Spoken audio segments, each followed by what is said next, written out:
Nga 1 shtatori hynë në fuqi rregullat e reja për qarkullimin dhe parkimin në rrugën para terminalit të aeroportit ndërkombëtar të Shkupit.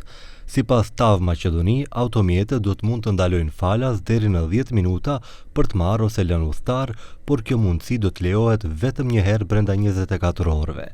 Hyrjet do të kontrollohen përmes sistemit të identifikimit dhe njohjes automatike të targave, ndërsa automjeti që hyn për herë të dytë brenda së njëjtës ditë nuk do ta ketë më të vlefshëm ndalimin falas 10 minutësh. Ndryshimi synon ruajtjen e qarkullimit të pandërprerë të automjeteve dhe sigurimin e kushteve të sigurta për të gjithë udhëtarët, vizitorët dhe shoferët. Me njohjen automatike të targave do të mundësojmë menaxhimin efikas të qasjes, veçanërisht gjatë periudhave të ngarkesës maksimale me frekuencë të shtuar të trafikut.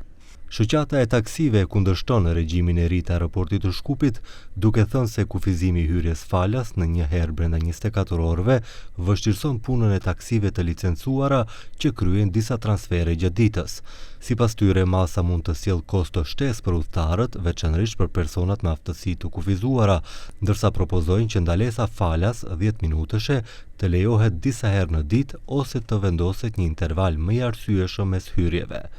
Shoqata kërkon gjithashtu sqarime nga TAV Maqedoni për përpunimin e të dhënave të targave dhe ngresh shqetësimin nëse rregullat e reja krijojnë kushte të barabarta për të gjithë operatorët taksi.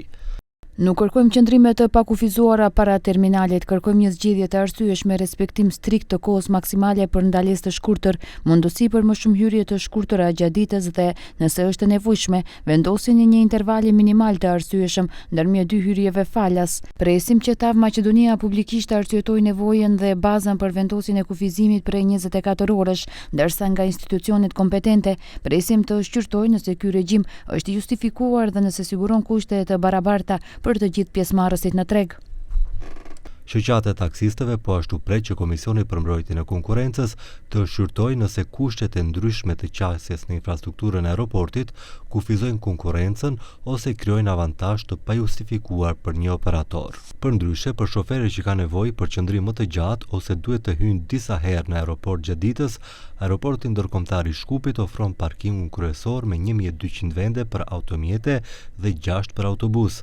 Për këtë parking, çmimet nisin nga 100 denar për deri në 1 orë, ndërsa për qëndrimet 8 deri 24 orë kushton 1000 denar, kurse parkimi për 3 deri në 5 ditë kushton 3500 denar me tarifë shtesë prej 400 denarësh për çdo ditë pasuese.